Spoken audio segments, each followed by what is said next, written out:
वाले खुलासे हुए हैं, सब आपके सामने। इसके बाद आपको बताएंगे अब दिल्ली के चुनावी कुंभ में यूपी के मुख्यमंत्री योगी आदित्यनाथ की एंट्री क्यों हुई है, विरोधी खेमा कैसे बीजेपी पर योगी को लेकर हमलावर है, और आज रात मोदी के दोस्त और अमेरिका के राष्ट्रपति डोनाल्ड ट्रंप पद की शपथ लेंगे। इसके अलावा देश की और भी बड़ी खबरें जो चर्चित खबर है, हर एक खबर पर हमारी नजर है, हर एक जानकारी आपको देंगे। लेकिन फिलहाल आगे बढ़ते हुए बात कर लेते हैं। देखिए, पुलिस ने सैफ के हमलावर को गिरफ्तार तो कर लिया है, लेकिन सस्पेंस अब भी बना हुआ है, क्योंकि पुलिस की पूछताछ में हमलावर शहजाद ने कई चौंकाने वाले खुलासे किए हैं।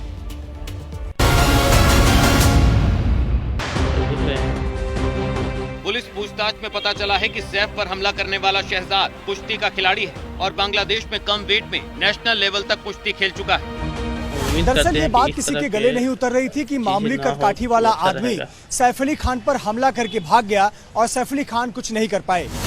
जबकि सैफ अली खान की हाइट 5 फीट 8 इंच है, वहीं हमलावर शहजाद की हाइट सिर्फ 5 फीट 5 इंच है।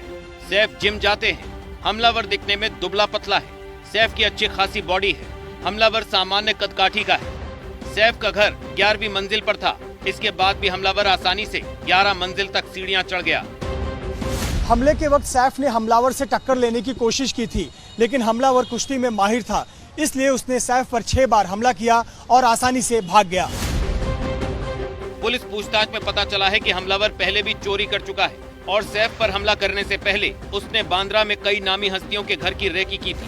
हमलावर ने पुलिस को ये भी बताया कि हमले के बाद वो लगातार अपने कपड़े और लोकेशन बदलता रहा ताकि पुलिस उस तक ना पहुंच पाए। अब तफ्तीश में जुटी पुलिस हमले का सीन रिक्रिएट करने की तैयारी में है, क्योंकि इस केस में कई ऐसे डॉट हैं जिन्हें आपस में जोड़ा जाना अभी बाकी है। उस रात आरोपी हमलावर एक खिड़की से घर के भीतर दाखिल हुआ था। कैसे, देखिए ये एक्सक्लूसिव रिपोर्ट।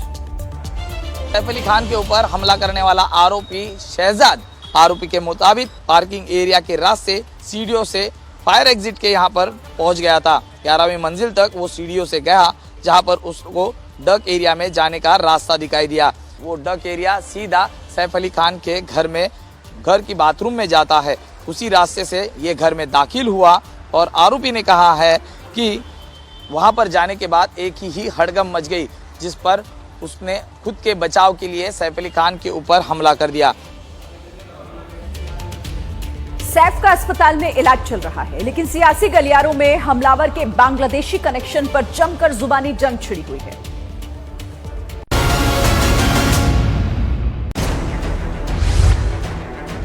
सैफ अली खान बीते 5 दिन से मुंबई के लीलावती अस्पताल में भर्ती हैं और लगातार रिकवरी कर रहे हैं। बस that we're very happy that he's recovering well and we're very thankful and we feel very blessed and grateful that it wasn't any worse. हालांकि सेहत में सुधार होने के बाद भी उन्हें अस्पताल से डिस्चार्ज नहीं किया गया, क्योंकि डॉक्टर अभी 1-2 दिन सैफ को और ऑब्जर्वेशन में रखना चाहते हैं। सैफ अब फुल्ली रिकवर कर रहे हैं और वो नॉर्मल वार्ड में शिफ्टेड है, लेकिन डॉक्टर्स का कहना है कि उनका फुल बॉडी चेकअप होगा और ब्लड रिपोर्ट्स आने के बाद सैफ को 1 या 2 दिन में डिस्चार्ज किया जाएगा। वहीं इन सब के बीच सैफ के बांग्लादेशी हमलावर को लेकर सियासत गरमाई हुई है। बीजेपी ने बांग्लादेशी घुसपैठ को लेकर विपक्ष को निशाने पर लिया था, जिसका जवाब अब शिवसेना उद्धव गुट की तरफ से संजय राउत ने दिया। सभी बांग्लादेशियों को हटाइए और शुरुआत कीजिए शेख हसीना से, जिनको आपने यहाँ आश्रय दिया है। वहीं एक दिन पहले वर्ली में बांग्लादेशियों को हटाओ देश बचाओ के पोस्टर भी लगाए गए थे। लेकिन दिल्ली विधानसभा चुनाव में बीजेपी योगी के प्रचार वाला ब्रह्मास्त्र इस्तेमाल करने की तैयारी कर चुकी है। योगी की 14 रैलियां होंगी। बीजेपी की रणनीति क्या है, इसे लेकर आपको दिखाते हैं। देश में क्या क्या हो रहा है,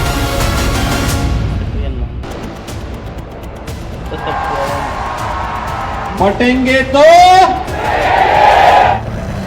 प्रयागराज के महाकुंभ के साथ साथ अब दिल्ली के चुनावी कुंभ में भी योगी आदित्यनाथ दिखाई देंगे। बीजेपी की रणनीति के मुताबिक यूपी के मुख्यमंत्री और स्टार प्रचारक योगी आदित्यनाथ दिल्ली में 14 चुनावी रैली को संबोधित करेंगे। कांग्रेस और आम आदमी पार्टी ने योगी के चुनावी कार्यक्रम पर एक साथ हमला बोला है। इस चुनाव में जब उन्हें लग रहा कि हार हो रही है, भाजपा को लग रहा, वहीं पोलराइज कराने की कोशिश करती कि कैसे समाज में बंटवारा करो और चुनाव जीतो। गरीबों के बच्चों को बटेंगे कटेंगे में उलझा के रखो और अपने मुख्यमंत्रियों के बेटों की आय बढ़वाने वाले उनको फॉर्मूले बताते हो, ये नहीं चलेगा। दावा किया गया है कि जिन सीटों पर योगी प्रचार करने आ रहे हैं वो ज्यादातर सीटें मुस्लिम बहुल हैं। 23 जनवरी को योगी दिल्ली में 3 सभा करेंगे। 28 जनवरी को योगी की 4 जनसभाएं होंगी। 30 जनवरी को भी योगी 4 जनसभा करेंगे, जबकि 1 फरवरी को भी योगी की 3 जनसभाएं होंगी। विपक्ष के हमले का बीजेपी खुलकर जवाब दे रही है। उनको डर है कि एक और संकल्प पत्र तो दूसरी ओर हमारे बड़े नेता जब उतरेंगे तो ये आम आदमी पार्टी की जड़ों को उखाड़ देंगे। दिल्ली के दंगल में योगी की एंट्री से नई हलचल पैदा हो गई है। अब एक सवाल कि क्या केजरीवाल का पुजारी और ग्रंथियों को 18,000 रुपए महीने देने वाला दाव उल्टा तो नहीं पड़ गया? दरअसल आज बड़ी संख्या में बौद्ध भिक्षुओं ने केजरीवाल के घर के बाहर प्रदर्शन किया।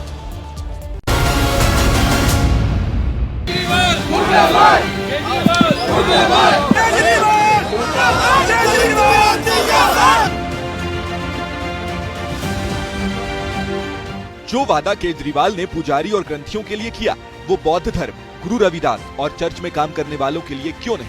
इसी सवाल को लेकर जब बौद्ध भिक्षुओं ने केजरीवाल के घर का घेराव किया तो दिल्ली का सियासी तापमान एकदम गर्म हो गया, क्योंकि बौद्ध भिक्षुओं के साथ कांग्रेस भी यही सवाल पूछ रही थी। 314 बुद्ध विहार है, रविदास और वाल्मीकि मंदिर है, उनके पुजारियों के लिए 18,000 रुपए महीने का वेतन क्यों नहीं? दलित विरोधी हैं, पिछड़ा विरोधी हैं। बौद्ध भिक्षु अपने साथ वाल्मीकि रविदास मंदिर के भिक्षुओं और पुजारियों के लिए प्रतिमाह 18,000 रुपए देने की घोषणा करो के पोस्टर लेकर आए थे।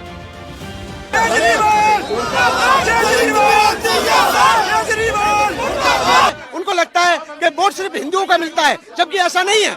उन्होंने जो वोट लिया है वो सबका लिया है, एक का नहीं लिया। SC, ST, OBC, backward minority, बौद्ध भिक्षु। दिल्ली की चुनावी बाजी को केजरीवाल हर कीमत पर जीतना चाहते हैं। इसके लिए मुफ्त की रेवड़ी से लेकर उन्होंने बड़े बड़े वादे किए हैं। इसी में एक वादा पुजारियों और ग्रंथियों को 18,000 रुपए महीना देने का है, जो अब आम आदमी पार्टी की टेंशन बन गया है, क्योंकि कांग्रेस आम आदमी पार्टी को दलित विरोधी बता रही है। दिल्ली की 30 सीटें दलित प्रभाव वाली हैं, जिन पर बीजेपी भी नजर गड़ाए बैठी है। इधर AIMIM उम्मीदवार ताहिर हुसैन को लेकर सुप्रीम कोर्ट ने सख्त टिप्पणी की है। कहा है ऐसे लोगों को तो चुनाव लड़ने ही नहीं देना चाहिए। AIMIM के टिकट पर चुनाव लड़ रहा है ताहिर हुसैन। चुनाव प्रचार के लिए मांगी थी जमानत। दिल्ली दंगों का आरोपी है ताहिर हुसैन, जिसे लेकर सुप्रीम कोर्ट की ये सख्त टिप्पणी। आगे बढ़ते देखिए, आज शपथ ग्रहण के बाद डोनाल्ड ट्रंप अमेरिका के 47वें राष्ट्रपति बन जाएंगे, जिसके बाद दुनिया की नजर इस बात पर टिकी है कि राष्ट्रपति बनने के बाद ट्रंप सबसे बड़े क्या फैसले लेते हैं, कैसे दुनिया पर इन फैसलों का असर होगा।